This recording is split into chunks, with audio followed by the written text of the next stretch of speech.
اتنی جو فضیلت ہے اور ثواب ہے نماز جعفر طیار کی کہ باقاعدہ علماء نے لکھا ہے اس کو کہ نماز جعفر طیار سنت موقدہ ہے، تاکیدی مستحب ہے.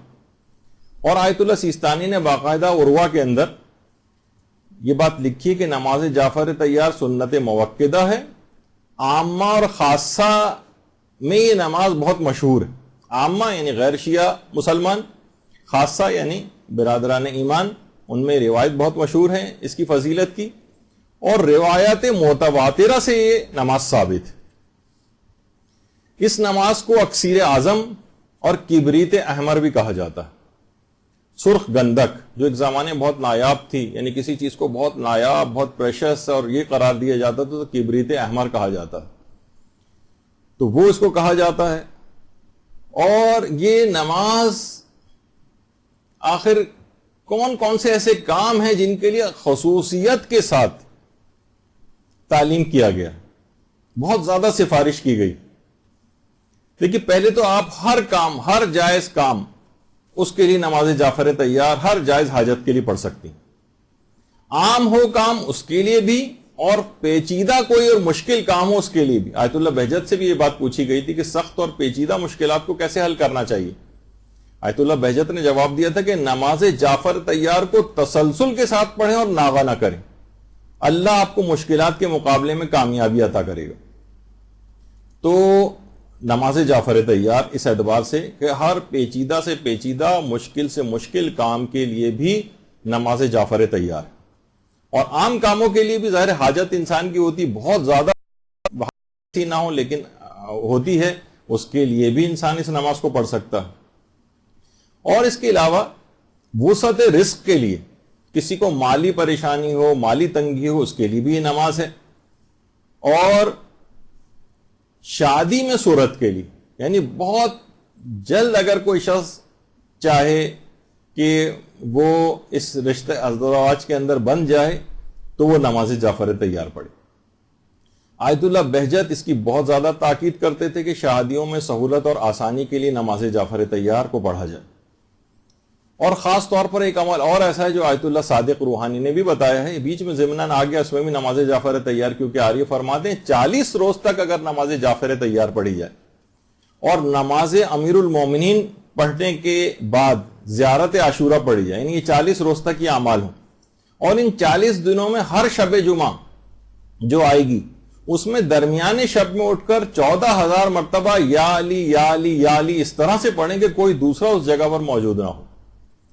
اور 7 موسوی سادات کو کچھ رقم ہدیے کے طور پر دیں، اور اگر وہ نہ مل سکیں تو 7 دیگر سادات کرام کو بھی ہدیہ کیا جا سکتا ہے. اور وہ فرماتے ہیں کہ ان اعمال کو انجام دینے کے بعد سارا ثواب روح حضرت زینب سلام اللہ علیہ کو ہدیہ کریں.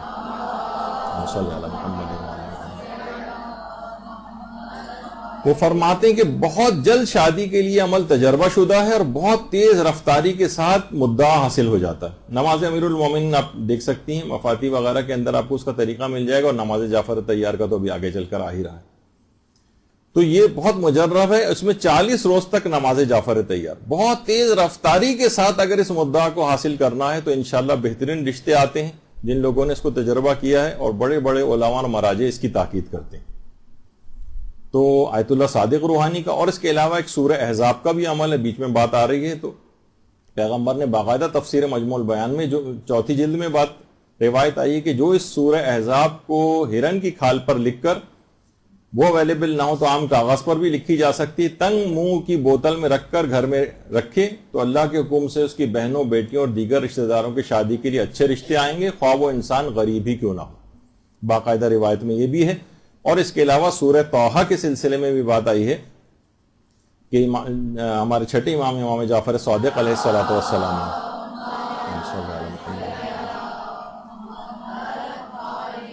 کہ جو بھی سورہ طٰہٰ کو لکھ کر سبز ریشمی کپڑے میں لپیٹ کر اپنے پاس رکھے اور رشتہ لے کر کسی کے ہاں جائے تو اسے ناکام نہیں لوٹنا پڑے گا اور وہ شادی ہو کر رہے گی.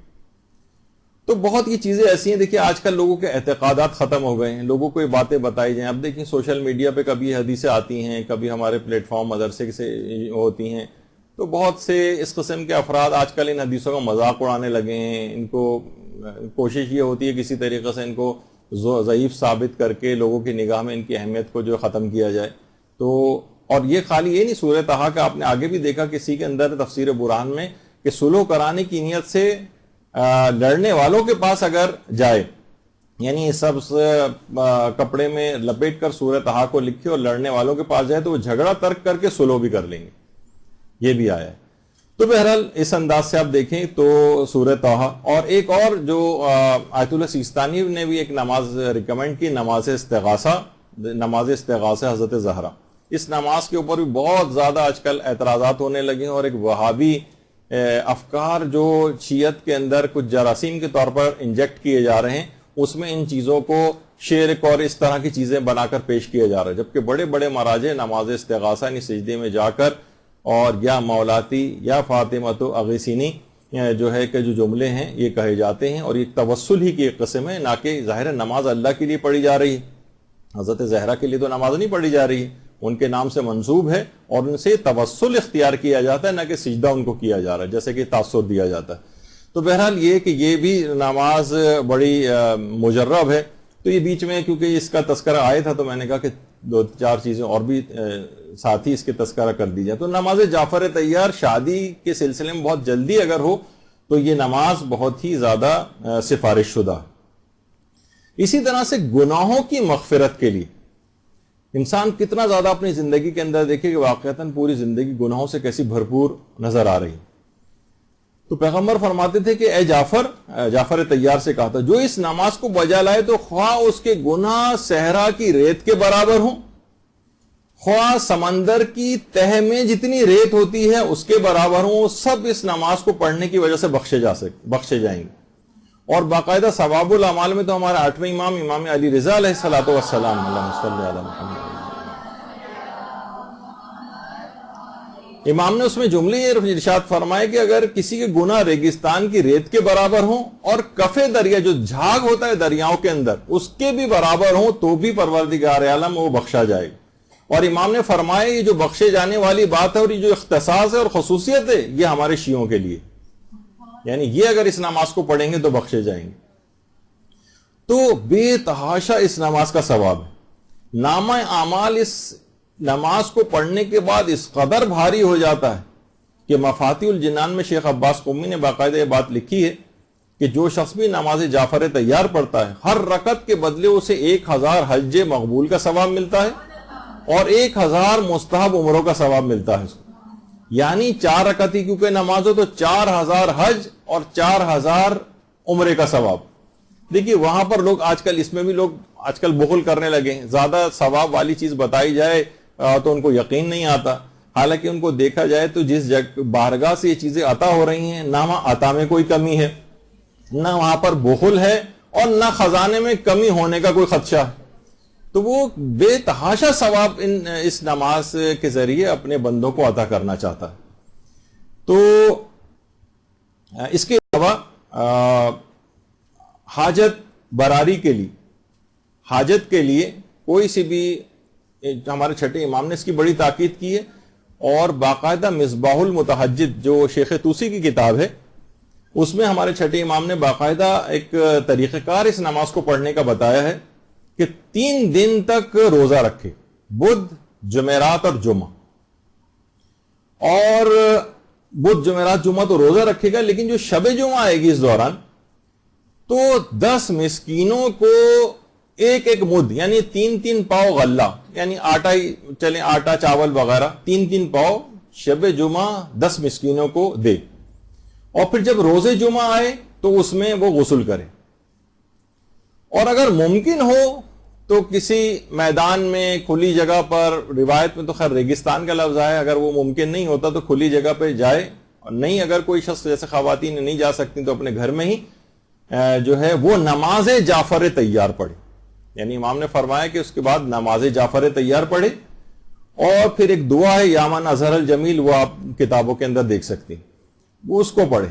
تو اس نماز کے اس طریقے کار کو، تو اگر کوئی شخص بہت ہی سخت مشکل اور حاجت کے اندر ہے تو اس طریقے سے، یعنی کوئی حاجت واقعتاً اسے قبول کروانی ہے، بہت ہی اہم حاجت ہے، تو نماز جعفر طیار پڑھنے کے بہت سے طریقے بیان ہوئے. ان میں ایک طریقہ مصباح المتہجد میں شیخ طوسی نے چھٹے امام سے یہ بھی نقل کیا. تو اس طریقہ کار کو روزہ رکھے, پھر شب جمعہ جو ہے وہ 10 مسکینوں کو غلہ پہنچائے, پھر روزے جمعہ جو ہے غسل کرے, اور اس کے بعد ممکن ہو تو باہر نکل کر ورنہ گھر میں ہی نماز جعفر تیار پڑھے. اس کے بعد ایک خاص دعا یا من نظر الجمیل, وہ کتابوں میں دیکھ سکتی ہیں آپ, وہ پڑھے, اور اس کے بعد وہ دیکھے کس طرح سے اس کی یہ حاجت قبول ہوتی. تو واقعتاً بہترین نماز ہے حاجت کے لیے. اکثیر اعظم ایک یعنی ہر جسے کہا جاتا ہے نا کہ ہر مرض کی دوا, وہ جو ہے نماز جعفر تیار. اور یہ بھی ہے اگلا اس کا فائدہ کہ بے نمازی کو نمازی بنانے کے لیے بڑی مجرب.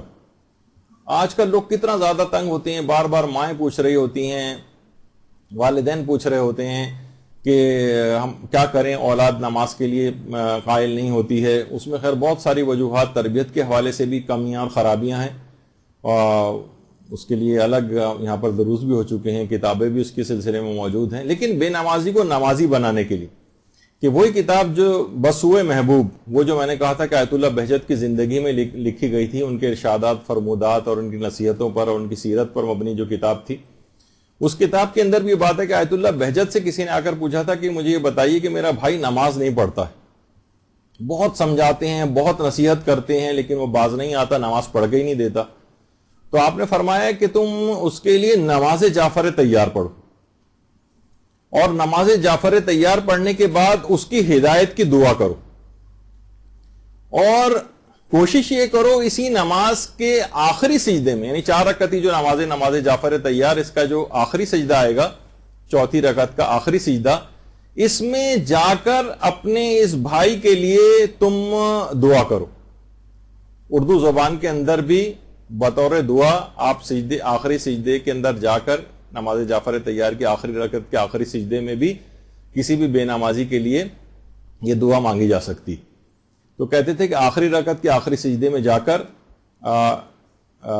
جاؤ اور یہ اپنی دعا مانگو, اور تباکی کرو. تباکی کے معنی ہے کہ کوشش کرو کہ چاہے کتنا ہی دل کو مشکل کیوں نہ لگے, کچھ آنسو تمہاری آنکھ سے نکل آئیں, اور جیسے ہی آنسو نکل آئیں اس وقت اس موقع پر پھر اس دعا کو کرو کہ جو بھی تمہارا مقصد اور مدعا ہے, پھر دیکھو کیسی تمہاری وہ دعا قبول ہوتی. تو بے نمازی کے لیے بہت کہتے تھے.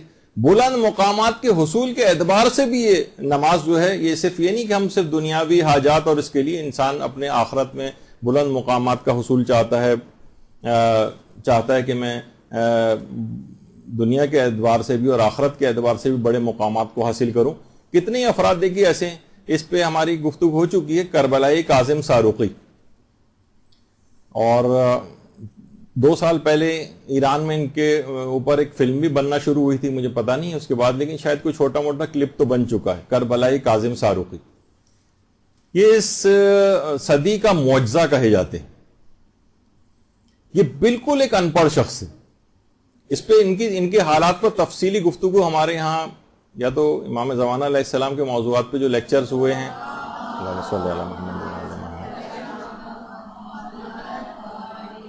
یہ شب قدر کی کوئی گفتگو ہوئی, اس میں کافی تفصیل کے ساتھ ان کے حالات آئے تھے. یہ بالکل ان پڑھ تھے اور ایک رات کے اندر حافظ قرآن ہو گئے تھے, اور بڑے بڑے علماء اور بڑے بڑے مجتہدین نے ان کا امتحان لیا تھا, بڑے بڑے علماء اور مجتہدین, اور حیران رہ گئے تھے کہ جس طرح سے چاہیں قرآن میں ان سے جو چیز چاہیں پوچھ سکتے ہیں, حتیٰ کہ حروف تہجی کی شناخت تک نہیں کرتے تھے اس سے پہلے, اور ایک رات کے اندر ایسے حافظ قرآن ہو گئے تھے. آغا ری شاہری, انہوں نے باقاعدہ کربلائی کاظم کے نام سے پوری کتاب بھی لکھی ہے ان کے موضوع پر, اور جو مختصراً بتا رہا ہوں کیونکہ تفصیل تو آ چکی ہے, کہ اپنے والد کو کہتے تھے آپ خمس دیں. ان کے ساتھی کھیتی باڑی وغیرہ کیا کرتے تھے, پڑھے لکھے تو تھے نہیں, تو اور کہتے تھے کہ امام کا کوئی حق جو ہے اپنے میں ذمے لے کر جانا نہیں چاہتا, اور وہ ان کے والد خمس نہیں دیتے تھے. ان کو بہت تکلیف ہوتی تھی.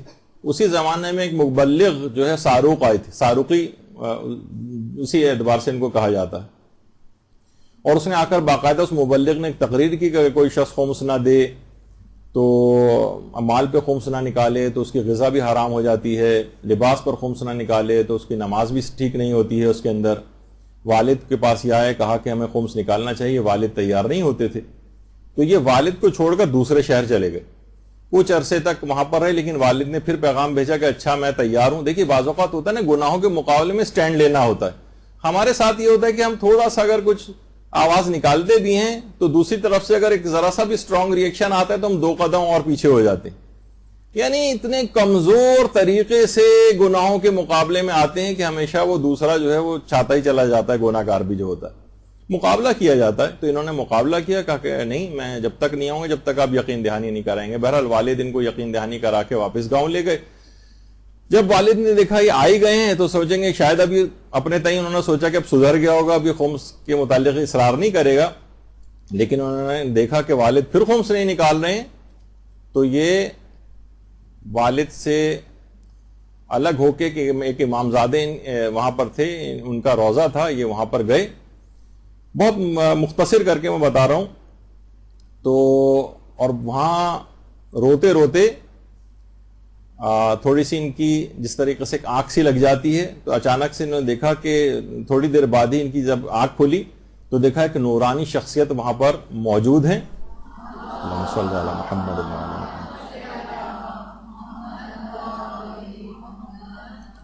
اور اس نورانی شخصیت نے ان کے سینے پر ہاتھ رکھ کر سورہ آراف کی آیت نمبر 53 تلاوت کی، ثم استوى علی العرش والی جو آیت ہے۔ کہہ رہے ہیں انہوں نے یہ صرف آیت ابھی پڑھی ہی تھی، کربلائی کاظم ساروقی کہتے ہیں کہ بے ہوش ہو کر گر پڑے، اور جب یہ اٹھے بے ہوشی سے تو مکمل حافظ قرآن بن چکے تھے۔ اور دوسری ایک اور وجہ ان کے بیٹے نے بتائی تھی کہ وہ فرماتے ہیں کہ ابتدائی جوانی سے ہی میرے والد نماز جعفر طیار کے بہت ہی زیادہ پابند تھے، اس حد تک پابند تھے، اس حد تک پابند تھے کہ سخت سردیوں کی راتوں میں نماز جعفر طیار پڑھتے تھے، اور شدید گرمیوں کی چلچلاتی ہوئی جو دھوپ ہوتی ہے اس میں کھڑے ہو کر بھی نماز جعفر طیار پڑھتے تھے۔ تو اس حد تک اس کا نماز جعفر طیار کوئی شخص پابندی کے ساتھ پڑھتا رہے تو عجیب و غریب اس کے اثرات، ایک ایسے معجزات اس کے ساتھ ہوں گے۔ اور جیسے کہ علماء عرفان وغیرہ بھی کہتے ہیں نمازوں کے بھی موکل ہوتے ہیں، یعنی خود وہ نمازوں کے اندر ایسی طاقت اور وہ ہوتی کہ وہ ان کی حفاظت کرتی ہے اس کے پڑھنے والے کی، اور بڑے بڑے مقامات تک اس طرح سے لے جاتی۔ کربلائی کاظم ساروقی۔ تو اس کے بعد قوی ترین حافظہ اگر کوئی شخص چاہتا ہے تو وہ نماز جعفر طیار پڑھے۔ کربلائی کاظم ساروقی کا آپ نے دیکھا حافظ قرآن ایک رات کے اندر ہو جانا، کتنا قوی حافظہ، اور ان کی تو تفصیل وہ آپ پچھلے درسوں کے اندر جا کر سنیں گے کہ کس کس طرح سے علماء نے ان کا امتحان لیا تھا، بڑے بڑے مجتہدین نے۔ تو ابھی ان کا کربلائی کاظم ساروقی کا حافظہ آپ نے دیکھا۔ اس کے علاوہ آیت اللہ سید عبد الاعلی سبزواری، ابھی بہت زیادہ عرصہ نہیں ہوا، ایسا نہیں کہ کئی 100 سال پرانی بات بیان کر رہا ہوں، آیت اللہ خوئی کے دور کے بعد ہی ان کی مرجعیت ہوئی تھی، اگرچہ ان کی مرجعیت زیادہ عرصے نہیں چلی تھی، اور آیت اللہ خوئی کے انتقال کے ایک سال کے اندر ہی آیت اللہ سید عبد الاعلی سبزواری کا بھی انتقال ہو گیا تھا، اور یہ بھی نجف میں ہی مدفون ہے۔ ان کے بیٹے، یہ دونوں جو بیٹھے ہوئے ہیں اطراف میں آیت اللہ عبد الاعلی سبزواری کے بیٹے ہی ہیں، انہوں نے وہ فرماتے ہیں کہ میرے والد کا حافظہ اس قدر قوی تھا کہ وسائل الشیعہ کی 36,000 احادیث ایک لفظ کی کمی و بیشی کے بغیر ان کو حفظ تھی۔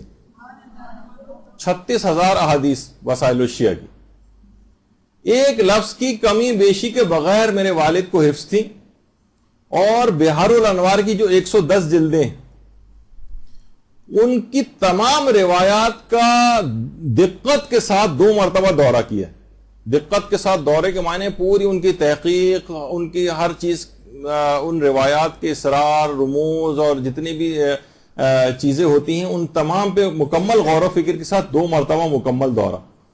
اور آیت اللہ سبزواری یہ بات فرماتے تھے، یہ ایکسپیکٹ کرتے تھے اور یہ کہتے تھے کہ جو طالب علم بھی مدرسے میں داخل ہو اسے چاہیے کہ وہ ائمہ معصومین علیہم السلام کی جو احادیث ہیں ان کو حفظ کرے.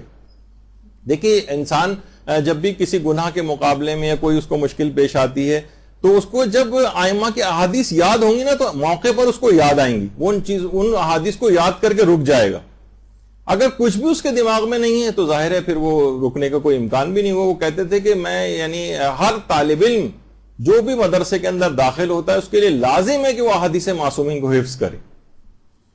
ان کے بیٹے فرماتے ہیں کہ اس قدر احادیث کے مطالعے سے ان کے اندر یہ صلاحیت پیدا ہو گئی تھی کہ وہ کلام معصومین کے نوری ہونے کے باعث، دیکھیے امام کی جو احادیث ہیں نوری ہیں.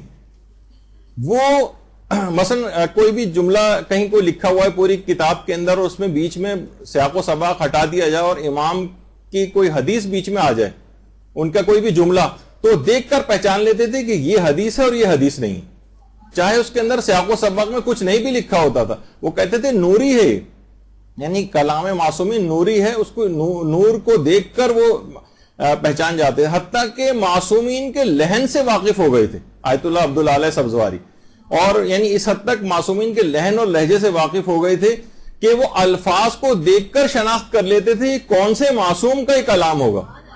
یہ بہت بڑی یعنی معصومین تو سارے ایک جیسے نہیں، کس کا کلام، یہ الفاظ جو ہیں کس معصوم کے لہجے اس حد تک واقف ہو گئے تھے، کس کا لہجہ ہے یہ دیکھ کر پہچان لیتے تھے. تو خود ان کے بیٹے فرماتے ہیں کہ جو انہوں نے مشہور تفسیر لکھی تھی، تفسیر مواہب الرحمان، مواہب الرحمان فی تفسیر القرآن، کہتے تھے جب یہ انہوں نے تفسیر لکھ لی تھی تو نام کا انتخاب نہیں ہو پا رہا تھا اور سوچ میں تھے کہ میں اس تفسیر کا کیا نام رکھوں. تو خواب میں پیغمبر اسلام ختم مرتبت صلی اللہ علیہ وآلہ وسلم صلی اللہ علیہ محمد پیغمبر خواب میں آ کر ایک جملہ کہا، خذ مواہب الرحمان. ان کے بیٹے فرماتے ہیں کہ اس کے بعد پیغمبر کے جملے یہ سن کے انہوں نے اس تفسیر کا نام تفسیر مواہب الرحمان رکھا، اور فرماتے ہیں کہ ہمیشہ بلا ناغہ نماز جعفر تیار میرے والد پڑھتے تھے، بغیر کسی ناغے کے، جس کی بنا پر اس قدر قوی حافظہ ہو گیا تھا کہ 36,000 حدیثیں وسائل الشیعہ کی، بحار الانوار کی 110 جلدوں کا 2 مرتبہ جو ہے دورہ انہوں نے کیا، اور کوئی دن ایسا نہیں جاتا تھا جس دن نماز جعفر تیار نہ پڑھے ہوں. بلکہ ایک دفعہ خود ان کے بیٹے فرماتے ہیں کوفے میں زیر علاج تھے، بیمار ہو گئے تھے، تو فقط چند دن نماز جعفر تیار نہیں پڑھ سکے تھے، تو صحت یابی کے بعد ان تمام دنوں کی قضا کے طور پر نماز جعفر تیار کو پڑھا تھا. تو حافظہ قوی کرنے کے لیے بہت زیادہ مؤثر ہے.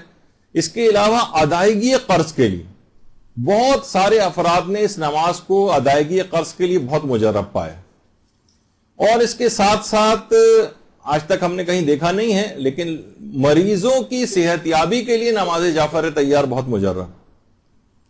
ابھی کچھ ہی عرصے پہلے آیت اللہ عیسیٰ قاسم بحرین کے جو مجاہد عالم دین ہیں وہ بیمار پڑ گئے تھے، تو باقاعدہ بحرین کی مسجد میں کیونکہ صاحبان ایمان اس سے واقف تھے تو لوگوں نے نماز جعفر تیار باقاعدہ ان کی صحت یابی کے لیے پڑھی تھی.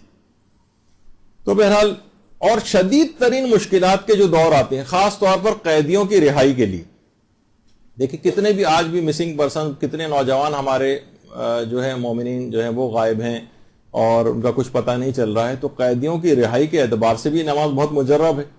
بلکہ یہاں تک ملتا ہے کہ انقلاب ایران کے جب ابتدائی دن تھے اور باقاعدہ امام خمینی نے اس وقت تک شاہ گیا نہیں تھا اور اس کی حکومت قائم تھی اور مظالم چل رہے تھے، تو امام خمینی نے باقاعدہ احتجاج کی کال جو ہے وہ دی تھی اور بادشاہ کے ظلم کے خلاف ایک اپیل کی تھی لوگوں سے کہ اس دن احتجاج کے طور پر اپنے دکانیں اور کاروبار کو بند رکھا جائے. تو آقا کرم ہی اس زمانے میں ہوتے تھے کہ جو کہ امام خمینی کے جتنے بھی پیغامات ہوتے تھے اور احکامات ہوتے تھے وہ آقا کرمی کے تھرو لوگوں تک پہنچتے تھے.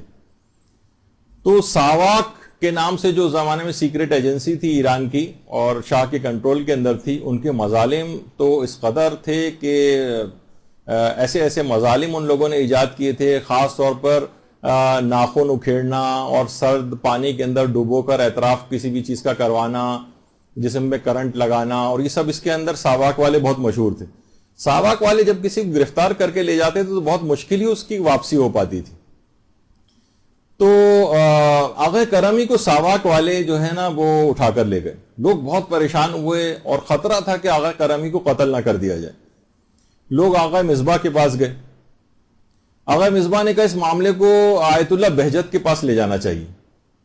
آیت اللہ بہجت کے پاس لے کے گئے. آیت اللہ بہجت نے سن کر تمام باتیں سنی اور کہا پریشان مت ہو. آغا نے کہا لوگوں نے کہا کہ آغا بہجت خطرہ بہت زیادہ ہے، آپ سمجھ نہیں رہے، ساواک والے لے کے گئے، وہاں سے تو کوئی بچ کے آنے کا امکان ہی نہیں. آغا بہجت نے کہا کہ کوئی پرواہ کی بات نہیں، نماز جعفر تیار پڑھو اور پریشان ہونا بند کر دو. اچھا، سب لوگوں نے جو آئے تھے سب گئے اور انہوں نے نماز جعفر تیار پڑھی. نماز جعفر تیار پڑھ لی، لیکن پھر بھی کوئی خبر نہیں آئی ان کی رہائی کی. وہ پھر آغا بہجت کے پاس گئے. آغا بہجت نے پوچھا کہ تم نے نماز جعفر تیار کس طرح سے پڑھی تھی؟ انہوں نے کہا کچھ نہیں، وہ جو طریقہ ہے نماز جعفر تیار کا، ہم حرم معصومہ قم گئے، وہاں پہ ہم گئے اور نماز جعفر تیار پڑھی. آغا بہجت نے کہا نہیں، اس طرح سے پڑھو جس طرح سے زاد المعاد میں علامہ مجلسی نے نقل کی. نماز جعفر تیار کو پڑھنے کے الگ الگ اس کے لیے الگ طریقے ہیں. خاص طور پر جو شدید مشکل والا ہے، ایک تو ابھی وہ 3 دن روزہ رکھا جائے، وہ چھٹے امام کا آپ نے سنا تھا. ایک زاد المعاد علامہ مجلسی میں ایک طریقہ اور الگ سے بھی بیان ہوا ہے، کہا کہ نہیں اس طریقے سے پڑھو، وہ بھی آگے چل کے آنے والا ہے. تو لوگوں نے کہا ٹھیک ہے، اس طرح سے بھی پڑھ لی. اور اس کے بعد آغا بہجت کے پاس گئے. آغا بہجت نے کہا کیا ہوا آغا کرمی آزاد ہو گئے؟ لوگوں نے کہا نہیں، ابھی تک تو ہمیں کوئی اطلاع نہیں آئی، کیونکہ ان کو جو ہے وہ اصفہان لے جایا گیا تھا، ہمیں اصفہان سے کوئی اطلاع نہیں کہ انہیں چھوڑا گیا یا نہیں چھوڑا گیا. تو بہرحال کہا کہ نہیں، جاؤ جا کر پتہ کرو. ان کے بیٹے پھر اصفہان گئے جہاں پر آغا کرمی قید تھے. تو ان کے بیٹے نے کہا جب میں وہاں پر گیا تو ساواک والے بہت عزت و احترام سے ان کے بیٹے سے ملے اور کہا ہم بہت معذرت چاہتے ہیں، ہم آپ کے والد کو غلط اٹھا کر لے آئے، آپ انہیں جہاں لے جانا چاہتے ہیں لے جائیے. درود بھیجیے محمد علیہ محمد صلی اللہ علیہ وسلم. اتنے ظلم کرتے تھے ساواک والے کی یقینی موت، یعنی ان وہ درندہ صفت افراد وہ معذرت کر رہے ہیں، عزت و احترام سے پیش آ رہے ہیں اور کہہ رہے ہیں لے جائیے. یعنی نماز جعفر تیار کا معجزہ تھا. تو اس طرح سے یہ ابھی اس کا بھی طریقہ آ رہا ہے کہ زاد المعاد میں علامہ مجلسی نے کیا. اسی طرح سے ہر حاجت کے لیے، ہر کام کے لیے آپ پڑھ سکتے ہیں. حتیٰ کہ یہی آیت اللہ عبداللہ سزواری، ان کا بھی تھوڑی دیر پہلے ذکر ہوا تھا، یہ بھی اس نماز کے عجیب و غریب اثرات کے بہت معتقد تھے. فرماتے تھے کہ خود ایک سال میں جب حج پر گیا تو ایک تھیلی میرے پاس تھی جس میں سارے پاسپورٹ، کاغذات اور نقدی وغیرہ تھی. تو رستے میں کہیں وہ گر گئی. حاجیوں کے ساتھ اکثر ایسا ہوتا ہے، رستے میں کہیں گر گئی. مجھے احساس ہو گیا کہ وہ تو اب میرے پاس نہیں ہے. تو بجائے ادھر ادھر تھوڑا سا انہوں نے دیکھا، لیکن ظاہر ہے حج کے موقع پہ کہاں کوئی چیز اس طرح سے نظر آتی. کہنا میں سیدھا بیت الحرام گیا، خانہ کعبہ گیا اور وہاں جاتے ہی نماز جعفر تیار شروع کر دی. اور نماز جعفر تیار کے بعد میں دعا مانگ رہا تھا کہ میری چیزیں مل جائیں. ابھی دعا ختم ہی ہوئی تھی کہ ایک انتہائی حسین جوان میرے سامنے نمودار ہو. اللہم صلی علی محمد و علی محمد.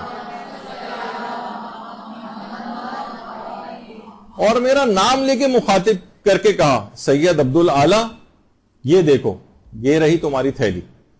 کہنے میں نے اس کے ہاتھ سے تھیلی لے کے اپنے سامان دیکھنے میں متوجہ ہوا، اور اس کے بعد جب میں نے آنکھ اٹھا کے دیکھا تو وہاں پر کوئی نوجوان نہیں تھا.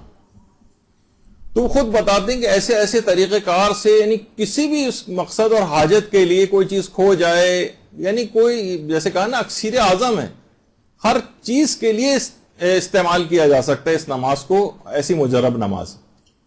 تو وہ طریقہ جو علامہ مجلسی نے زاد المعاد میں لکھا ہے وہ اصلاً ہمارے چھٹے امام امام جعفر صادق علیہ الصلوۃ والسلام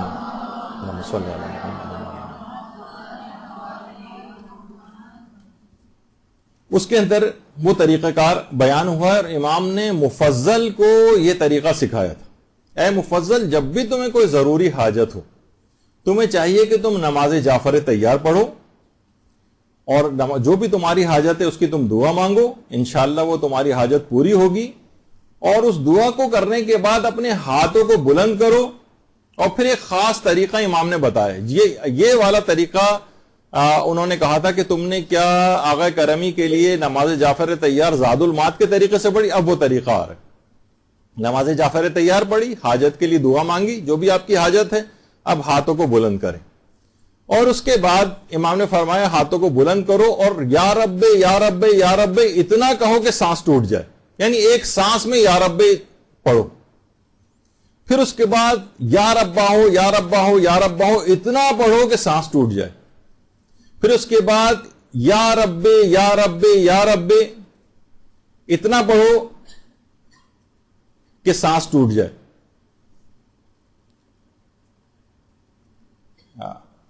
پہلے یا رب ہے اور اس کے بعد تیسری مرتبہ صرف رب رب، یا نہیں ہے اس میں. پھر اس کے بعد اتنی دفعہ یا اللہ یا اللہ یا اللہ کہو کہ سانس ٹوٹ جائے. پھر اتنی دفعہ یا حیو یا حیو یا حیو پڑھو کہ سانس ٹوٹ جائے. پھر اتنی دفعہ یا رحیمو یا رحیمو یا رحیمو کہو کہ سانس ٹوٹ جائے. اور پھر 7 مرتبہ یا رحمانو یا رحمانو یا رحمانو پڑھو. اور اس کے بعد 7 مرتبہ یا ارحم الراحمین پڑھو. اور اس کے بعد پھر ایک دعا ہے جو کہ آپ کو مل جائے گی، اللہم انی افتتح القول بحمدک، یہ آپ کو کتابوں کے اندر مل جائے گی. یہ والی دعا جو ہے وہ پڑھو. اور خود چھٹے امام اس طریقے کا نماز جعفر تیار کو اسی طریقے سے پڑھتے تھے. اور اس نماز کی مزید اثر پذیری بڑھانی ہو تو آیت اللہ بہجت ایک چیز کی اور بہت تاکید کرتے تھے کہ اس کے بعد یہ دعا پڑھنے کے بعد انسان سجدے میں چلا جائے اور سجدے میں جا کر گریا کرے، خواہ وہ مختصر گریا کیوں نہ ہو، چاہے وہ فقط 2 آنسو ہی کیوں نہ ہو. اور اس کے بعد اپنی حاجت کو دل و زبان کے اوپر جاری کرے اور یہ عمل پورے اعتقاد کے ساتھ انجام دے، انشاءاللہ اس کی حاجت لازمی قبول ہو جائے گی.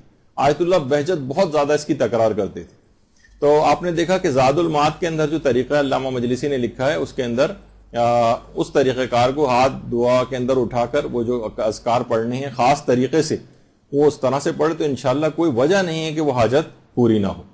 برحمتك يا أرحم الراحمين وصلى الله على محمد وآله الطاهرين.